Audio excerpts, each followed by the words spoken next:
नमस्कार साथियों, सिविकल आईटीआई गुरु में आप सभी का स्वागत है। यूपी आईटीआई फर्स्ट राउंड में जिन लोगों ने फ्लोट किया है उनके मन में एक बहुत बड़ा डाउट है। बहुत सारे ऐसे लोग हैं केवल ट्रेड चेंज किए हैं, तो डाउट ये है कि कहीं कॉलेज चेंज ना हो जाए, ठीक है। और ऐसे बहुत सारे लोग हैं जो कॉलेज चेंज किए हैं, उनके मन में डाउट ये है कहीं ट्रेड चेंज ना हो जाए। और ऐसे बहुत सारे लोग हैं जो कॉलेज और ट्रेड दोनों चेंज किए हैं। तो इस सिचुएशन में क्या होगा आपके साथ में, कहीं आपका जो मनपसंद जो कॉलेज है वो अगर चेंज हो जाएगा दिक्कत हो जाएगी, जो मनपसंद ट्रेड है अगर वो चेंज हो जाएगी दिक्कत हो जाएगी, ठीक है।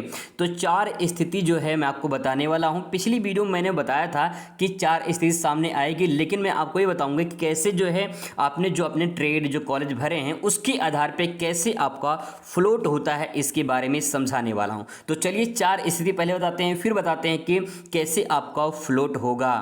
दोस्तों सबसे पहले चार स्थिति आपके सामने ये है। देखिए, ना तो आपको ट्रेड चेंज हुआ है और ना ही कॉलेज चेंज हुआ है, तो इस सिचुएशन में आपको कुछ करना नहीं होगा, ठीक है। दूसरी बात ये है, केवल अगर ट्रेड चेंज हुआ है, अगर आप ट्रेड चेंज करना चाहते हैं, अगर वो चेंज हो गया है तो बहुत अच्छी बात है, ठीक है। दूसरी बात ये है कि अगर आपने कॉलेज चेंज किया है और आप कॉलेज चेंज करना चाहते थे तब भी अच्छी बात है, कोई दिक्कत नहीं, ट्रेड चेंज नहीं हुआ है, ठीक है। अगर मान लेते हैं दोनों आपने चेंज किया है तो फिर इस सिचुएशन में क्या होगा, ये चार स्थिति आपके सामने आएगी।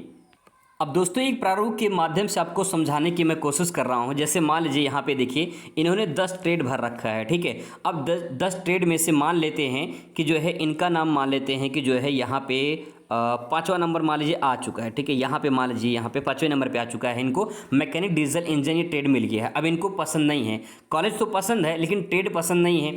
तो अगर ट्रेड पसंद नहीं है तो फिर होगा क्या, देखिए इन्होंने फर्रुखाबाद आईटीआई में केवल जो है यही ट्रेड भरा है और एक ही कॉलेज इन्होंने भर रखा है। तो इसका मतलब ये है कि अगर ये ट्रेड चेंज करते हैं तो इसका मतलब जाहिर सी बात है कि किसी दूसरे कॉलेज में नाम आएगा, क्योंकि आपने एक ही ट्रेड जो है जो भरा है वो एक ही कॉलेज में ही भरा है। जैसे मान लीजिए 5वां नंबर मिल गया है, ठीक है। तो 5वें नंबर पे देखिए फर्रुखाबाद आईटीआई जो गवर्नमेंट आईटीआई है, इन्होंने एक ही ट्रेड भरा था। तो इसका मतलब ये अगर ट्रेड चेंज करते हैं तो इनका कॉलेज भी चेंज हो सकता है, क्योंकि एक ही ट्रेड और एक ही कॉलेज इन्होंने भर रखा है इसमें, इस कॉलेज में, ठीक है। दूसरी बात ये है कि अगर यहाँ पे जैसे मान लीजिए है तीसरा, ये देखिए पांडु नगर में है 3 भर रखा है इन्होंने। अब देखिए यहाँ पे क्या होगा, जैसे मान लीजिए यहाँ पे तीसरा इनको मिल चुका है, ठीक है। अब तीसरा मिल चुका है, अगर इनको चेंज करना है, अगर इनको चाहिए कि मुझे जो है यहाँ पे मैकेनिक डीजल इंजन चाहिए, तो यहाँ पे जो है इनकी चेंज होने की संभावना रहेगी। देखिए जो आपके नीचे है ये भी चेंज हो सकता है और जो आपके इस ट्रेड के ऊपर है ये भी चेंज हो सकता है। लेकिन सबसे पहले जो अपने पहले नंबर 1 पे रखा है पहले वहाँ मेरिट लगेगी। इसका मतलब यह है कि पहले यहाँ पे चेक किया जाएगा क्या उसमें सीटें बची हैं या नहीं बची हैं। जिस कैटेगरी में आप आते हैं उस कैटेगरी के अनुसार सीटें बची हैं कि नहीं बची हैं। तो अगर बची है तो आपको ये पहला वाला मिल जाएगा। अगर सीटें नहीं बची हैं तो फिर नीचे वाले में देखा जाएगा, जो आपने नीचे भर रखा है उसमें अगर सीटें बची हैं, उस कॉलेज में बची हैं तो वहाँ पर देखा जाएगा, ठीक है।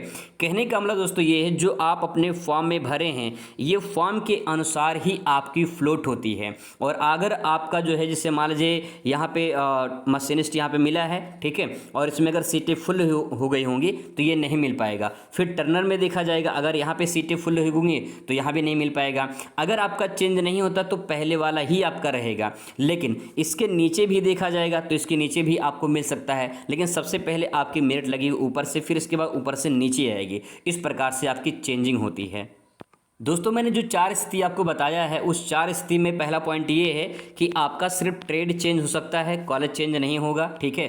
तो ये सिचुएशन पहले आएगी। दूसरा पॉइंट आएगा इसमें जो है आपका कि आपका कॉलेज चेंज हो जाएगा, ठीक है। जो आपने ट्रेड मतलब आप ट्रेड नहीं आपको पसंद है या फिर कॉलेज पसंद नहीं है तो उस ट्रेड के चक्कर में कॉलेज भी आपका चेंज हो सकता है और ट्रेड भी आपका चेंज हो सकता है। भाई कॉलेज चेंज हुआ तो ट्रेड भी चेंज हो सकता है और कॉलेज दोनों आपका चेंज हो सकता है। तीसरी जो इसमें स्थिति आती है, तीसरी स्थिति ये है कि आपका ट्रेड, ठीक है, ट्रेड और कॉलेज आपका दोनों चेंज हो सकता है। और तीसरी पॉइंट ये है कि ना तो ट्रेड चेंज होगा, चौथी पॉइंट, और ना तो जो आपका कॉलेज चेंज होगा। तो जब चेंज नहीं होगा तो आपको कुछ नहीं करना है, लेकिन जब 3 पॉइंट आता है कि अगर ट्रेड चेंज हुआ है तब कुछ करना पड़ेगा, कॉलेज चेंज होगा तो फिर कुछ करना पड़ेगा, और अगर ट्रेड कॉलेज दोनों चेंज हुआ है तभी आगे की प्रोसेस आपको करनी पड़ेगी। इसके बाद जब सीक्वेंस लिस्ट जारी होगी तो उसमें आपको बताएंगे कि कैसे आगे क्या करना होगा आपको।